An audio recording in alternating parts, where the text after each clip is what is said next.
Di antara sifat yang dimiliki oleh Sayyidil Wujud baginda Rasul Muhammad sallallahu alaihi wasallam adalah beliau tidak pernah membuat hati seseorang itu sedih, apalagi menyakiti perasaannya orang lain. Pernah nih suatu hari baginda Rasul lagi sholat di masjid, tiba-tiba ada jin ifrit datang masuk ke masjid dan mengganggu kepada sholatnya baginda Rasul Muhammad sallallahu alaihi wasallam. Jin ifrit ini adalah salah satu jin yang dibangga-banggakan di masa Nabi Sulaiman alaihissalam. Jin tersebut memasuki masjid dan mengganggu kepada baginda Rasul Muhammad SAW. Setelah sholat, ditangkaplah jin tersebut dan diikat di dalam masjid. Tak lama dari itu, dibiarkan untuk keluar masjid. Lalu para sahabat berkata, "Ya Rasulullah, apa yang kau lakukan?"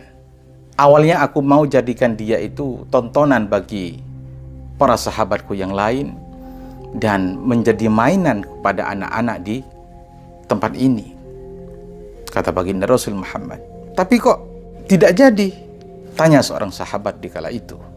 Ya, tapi katanya baginda Rasul, tapi aku menjaga perasaan sahabatku Nabiullah Sulaiman alaihissalam. Kenapa wahai Rasulullah? Ya, sebab di masa Nabi Sulaiman, jin ifrit tersebut adalah salah satu jin yang sangat dibanggakan olehnya. Bahkan Nabi Sulaiman di kala itu pernah berdoa kepada Allah yang berbunyi, "Wahabli mulkan la yanbaghi li ahadin min ba'di." Ya Allah, berilah aku kerajaan yang mana kerajaan tersebut tidak akan pernah dimiliki oleh orang-orang setelahku. Baginda Rasul takut menyakiti hati perasaan Nabi Sulaiman kala itu, sehingga baginda Rasul membiarkan jin ifrit tersebut meninggalkan masjid itu. Aku takut melukai perasaan Nabi Sulaiman kalau jin tersebut dijadikan mainan atau lelucon untuk anak-anak di sekitar sini. Di kesempatan yang lain, baginda Rasul juga pernah dibawakan buah anggur oleh seseorang, kemudian dimakan oleh baginda Rasul Muhammad SAW.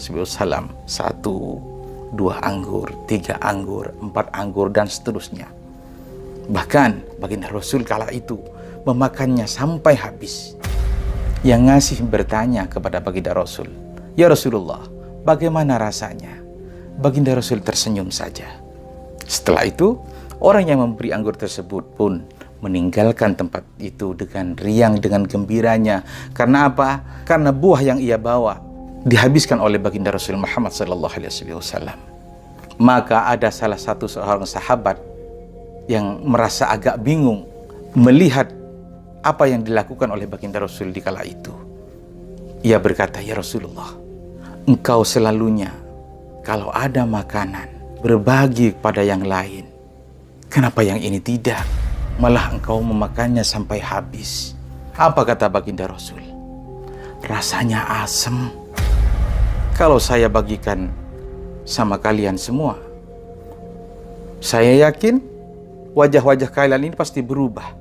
Lantas bagaimana perasaannya orang yang ngasih kalau wajah-wajah kalian itu semua berubah ketika memakan anggur tersebut? Lebih baik aku makan sendiri." Itulah baginda Rasul Muhammad, senantiasa menjaga perasaan orang lain.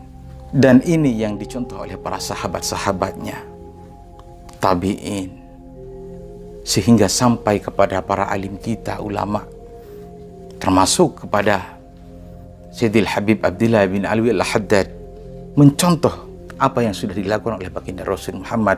Diceritakan bahwa di suatu hari menjelang perayaan Hari Raya Idul Adha, ada seseorang yang mau berkurban, berkata kepada anaknya, "Wahai anakku, besok ini adalah Idul Kurban. Ayah mau berkorban. Ini ada kapak. Tolong kamu bawa ke pasar dan serahkan kepada Haddad." Haddad itu kalau dalam bahasa Arab adalah pandai besi. Tujuannya adalah untuk diasah kapak tersebut untuk kebutuhan penyembelihan pada saat berkurban. Anak ini sangat polosnya, sehingga diambillah kapak tersebut dan dibawa. Ternyata ya ikhwani, bukannya dibawa ke pasar, tapi dibawa ke rumah daripada Al-Imamul Haddad. Allah. Sesampainya di rumah Al-Imamul Haddad, beliau masih mengajar di majelisnya, sehingga anak itu pun menunggu sampai dia lepas mengajar. Kemudian disambut oleh Al-Imamul Haddad. "Wahai anakku, apa yang kau inginkan?" Dengan polosnya si anak ini berkata, "Wahai Imam, saya disuruh ayah untuk mengantarkan kapak ini kepada engkau."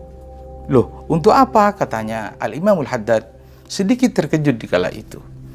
Kemudian si anak ini mengatakan, "Karena besok ayah saya mau berkorban, tolong kapak ini engkau asah sampai tajam."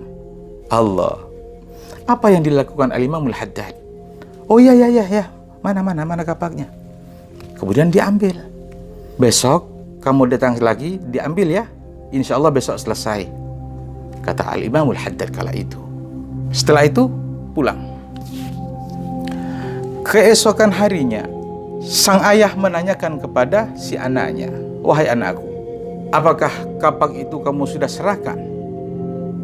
"Iya ayah, saya sudah serahkan kepada Al-Haddad."